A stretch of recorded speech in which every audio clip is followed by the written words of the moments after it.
So, hi guys. In this video, ang ituturo ko is chain rule. Part 2 na to ng derivatives.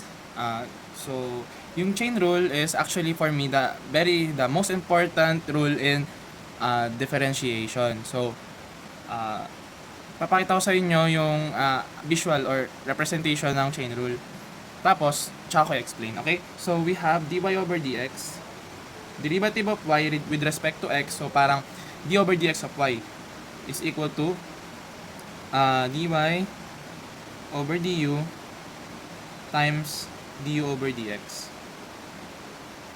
So, mapapatanong kayo, ano ibig sabihin yun? Bakit may na-introduce na bagong variable or which is yung u?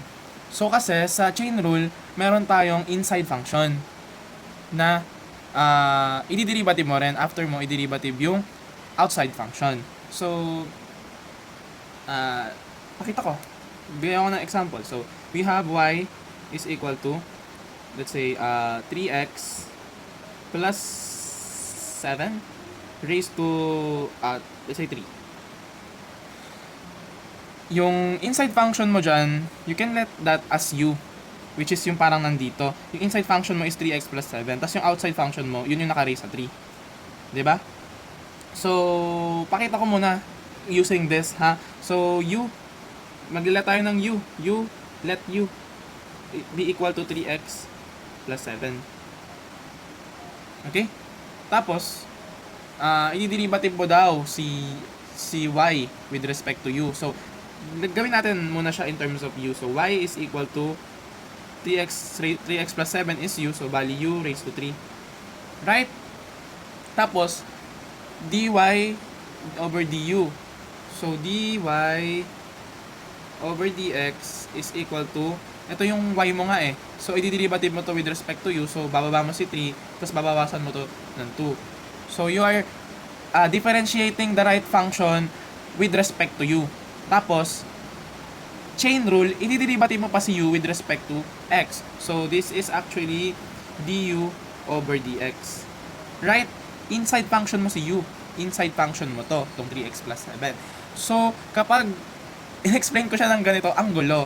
Pero kung ipapakita ko na siya ng madalian, siguro, baka magets nyo na. So, si u, pwede mo siya ibalik as 3x plus 7, right? So, dy over dx, the derivative of function y with respect to x is equal to, papalitan mo na lang si u ng neto. So, bali 3 times u, which is 3x plus 7 raised to 2.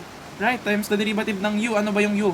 Derivative nito. So, let's say, du over dx is equal to 3. Right? Kasi pag dinerivative mo sa 3x, 3, derivative ng 7 is 0. So, times du over dx, which is 3. So, ganyan.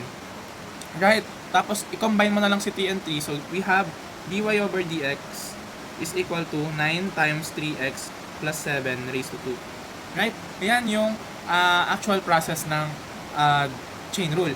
Para papakita ko siya ng madalian. Like, kapag marunong ka na. So, let's say, takihan nga natin. So, y is equal to 5x squared plus 4x plus 9 raised to, gawin natin fraction. Gawin natin 9 over 2. Yan. So, you are asked to find dy over dx or y prime or derivative of y with respect to x. Same lang lahat yon. Pag dinerivative mo to, dy over dx, i-derivative mo yung outside function. So, ibababa mo si, like you used to do sa derivative. So, bababa mo si 9 over 2 times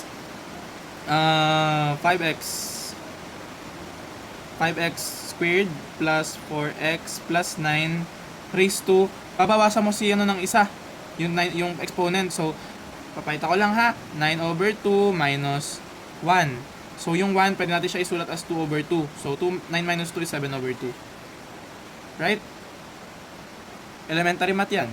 So, 7 over 2 times the derivative ng inside function, which is 5x squared plus 4x plus 9. Derivative niyan is actually 10x plus 4. Right? So, you can combine or ganyan na lang. Right? No? Sana malinaw. Pwede na yan, pwede nang sagot yan. Hindi nyo na kailangan ano pa. Pwede may distribute si 9 dito. Pero kung sa inyo, kayo, hindi nyo gusto yon, ganyan na lang, ayaw nyo na pahirapan yung sarili nyo, go, goods. So, tuturo ko lang, dun sa mga past videos, dun sa last video ko, ginamitan ko rin ng chain rule yun. Actually, naka-chain rule din yun. So, pakita ko lang ha, hindi ko kasi, ginamit ako rin ng chain rule yun, pero hindi ko pinakita yung dx over dx. So, let's say we have 4x cubed. Like that. Ginamit ako rin ng chain rule to. So, dy over dx or y prime is equal to 3 times 4 is 12, tapos x raised to 3 minus 1 is 2. Tapos, i-derivative mo rin si x. Si x kasi inside function eh. So, si x is, diderivative mo nga, so dx over dx. So, dx over dx is 1. Derivative of x with respect to x is 1. Pwede mo na rin siyang i-treat as a fraction. So, dx over dx cancel. 1 yun. So, this actually equal to this one. Kasi 1 lang naman yun. Walang sense kung multiply mo pa sa 1. So, next. Hanap tayo ng mas mahirap na problem. Kasi baka sabihin ninyo, puro madadali lang yung sinosolve ko, di kayo natututo kasi madali lang. Pagdating sa mga exams nyo, mahirap. So, let's have this one. Hindi ko pa yan nasasolve. Actually. So, we have y. Ito na lang natin sulat. Lagyan natin ng harang. So, y is equal to the square root of 5x minus 2 raised to 4 all over 2x plus 1 raised to 3. Kita ba guys? Kita ba? So, yan. So, you are asked to find the derivative of this function with respect to x. So, dy over dx or y prime dy over dx. Wait lang. Tignan nyo muna yung function. Magagamit natin dito yung chain rule. Chain rule to, di ba? Tapos, magagamit din natin dito yung tinuro ko last video, which is yung quotient rule. Correct? So, kaso may square root siya. Ang gagawin natin dyan? So, sa loss of exponent, we can let this, or we can have this as 5x minus 2 raised to 4 all over 2x plus 1 raised to 3 all raised to 1 half. The same lang yan as square root, ha? So, always remember that. Loss of exponent, logarithms, yung mga basic math, napaka-importante dyan sa calculus kasi kung hindi kayo marunong yan na magpapahirap sa inyo. Masabi ko sa inyo. So, sa loss of exponent, you can distribute the exponent. 'Di ba? Kasi kapag nag-add ka, same base naman 'yon. So, kung same base, nag-multiply ka, add the exponent. Eto, naka-raise. Yung function mo, naka-raise sa another exponent. So, you will multiply the exponent. So, 4 times 1 half. So, your function will be 5x minus 2 raised to 4 times 1 half, which is 2, all over 2x plus 1 raised to 3. So, 3 times 1 half. So, 3 halves. Right? So, 2x plus 1 raised to 3 halves. Okay, so what's next? Quotient rule. We can let this numerator be equal to f of x. Tapos, this is g of x. Right? Right. So, mag-a-assign na tayo katulad ng ginawa natin dun sa last video para hindi tayo malito. So, we have, dito na natin ilagay para hindi siya nakakasagabal dito sa magiging solving natin. So, f of x is 5x minus 2 raised to 2. Tapos, f prime of x, the derivative of the function f of x is equal to, bababa mo si 2, tapos i-multiply mo si 5 kasi magdi-derivative. Hi. So, this is actually 10 times 5x minus 2. Right? Wala nang matitirang 1. I mean, may matitirang 1 nga, kaya di mo na isusulat. So, we have g of x. Nagets nyo naman yung process no kung bakit naging 10 to. Binaba mo si 2, tapos, babawasan mo to si 1, so bagay ito, tapos, derivative mo itong nasa loob, which is 5. So, 5 times 2 is 10. Okay, so g of x mo yung denominator. That is 2x plus 1. 2x plus 1 raised to 3 halves. So, g prime of x is equal to, binaba mo sa 3 halves, tapos times mo kay 2. So, bali, 3 halves times 2 is 3. 3 na lang, di ba? Times 2x plus 1.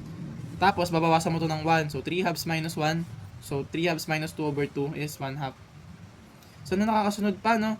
Kung paano nangyari yun, chain rule pa rin. So, kung nahihirapan pa kayo sa chain rule, balikan nyo muna to bago kayo mag-proceed dito sa pinagsasabay-sabay na yung mga formulas. This is actually chain rule plus quotient rule.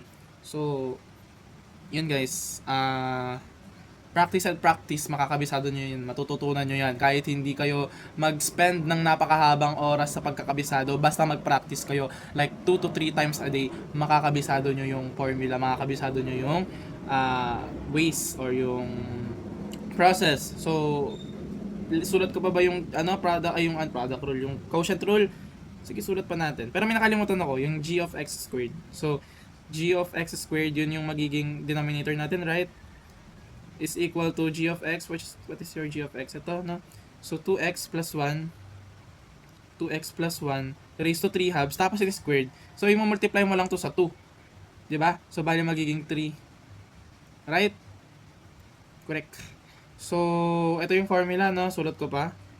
F prime of x times g of x times f of x times g minus, oh my god, g prime of x all over g of x squared. Minus yan, ha. So, dahil minus yan, bawal nyo ipag-interchange yung dalawang yan. So, let's have this one. F prime of x, copy lang, or substitute lang. So, 10 times 5x minus 2. Actually, pwede mo i-multiply sa 10. No? Pero, hindi na muna. Wag na muna. So, f prime of x times g of x. Yung g of x mo is 2. X plus 1 raised to 3 halves. Right? Minus f of x, which is 5x minus 2 over raised to 2. So, make sure na tama yung yung assigning nyo bago kayo mag-substitute yan. Kasi, nandyan lang naman yung formula na yan. Kayo lang ang tanging gagawa na or gagamit ng process na yan. So, pag nagkamali kayo kahit isang sign or kahit na isang algebra dyan, magkakamali kayo sa dulo. So, yeah. So, asa na tayo? F of x to. So, g prime of x. So, times 3 times 2 plus 1 raised to 1 half all over g of x squared, which is 2x plus 1 raised to 3. Okay? So, sa ganito, since nag-chain rule tayo, may naka-raise sa power, so meron dyan mga cancel. Okay? So, for me, ayoko nang nakakita ng fraction. So, kailangan ko magpalabas ng 2x plus 1 raised to 3 dito sa numerator para ma-cancel ko siya. So, magmamanipulate tayo. So, bear with me. Okay? So, tingnan mo natin yung common sa taas. Common tong 5x minus 2. Tapos, wala naman 5x minus 2 sa baba. So, hindi natin kailangan palabasin yung maximum na 5x minus 2 sa numerator. So, isa lang naman yung common sa kanila, no? Kasi ito naka-raise sa 2. So, 5x minus 2. Nilabas ko siya. Tapos, eto, gusto ko to palabasin sa taas. So, 2x plus 1 raised to 3 fraction times the 2x plus 1 raised to 3 sa baba, di ba? Times dito sa taas. Dahil dinivide ko to dito, magka-cancel yon. Matitira na lang isa tong 10. Tapos eto, dahil binawasan ko siya ng 3 halves minus 3 is negative 3 halves. So, guys, kayo na ang dyan, bahala. Nagigits ba yun? So, 3 halves minus 3 is negative 3 halves. Sana nakakasunod, no? Kasi kapag 3 halves minus 6 over 2, 6 over 2 is 3, is equal to 3 minus 6 is negative 3 over 2. Correct? Correct. So, eto, 5x minus 2, naglabas tayo na isang 5x minus 2, so mababawasan to ng isa. Okay? So, bali magiging 5x minus 2 times 3 times 2x plus 1. So, 1 half minus 3 is negative 5 over 2. So, kailangan ko pa ba ipakita like this? Wag na. para to sa mga incoming freshman students. So, dapat master nyo na yung algebra nyo, master nyo na yung basics bago kayo pumasok ng engineering. So, I'm not discouraging you na magpatuloy sa engineering. Ang akin lang, i-master nyo para sa inyo rin yan na hindi kayo mahirapan. So, here. So, pwede natin ito i-cancel, di ba? Kasi nilabas ko nga siya dun sa numerator. So, we're left with this. So, we can say that our final answer is dy over dx is equal to 5x minus 2 times the quantity of 10 times 2x plus 1 raised to negative 3 halves. Kita ba? Kita naman, no? So, minus 5x minus 2 times 3. O, yung 3 dapat dito sa harapan yan. Kahit saan na mapunta yan. 2x plus 1 raised to negative 5 over 2. Yan ang final answer ko. So, sa inyo, kung multiple choices kayo, you can actually manipulate more kung may hinahanap na sagot, particularly yung prop nyo. So, practice lang at magagawa nyo rin yan, yung mga manipulation na yan. On your own, hindi nyo kakailanganin ng AI, hindi nyo kakailanganin ng kung ano-ano. Kailangan nyo lang ng tiyaga and ng sipag. So, thank you guys. Sana may natutunan kayo.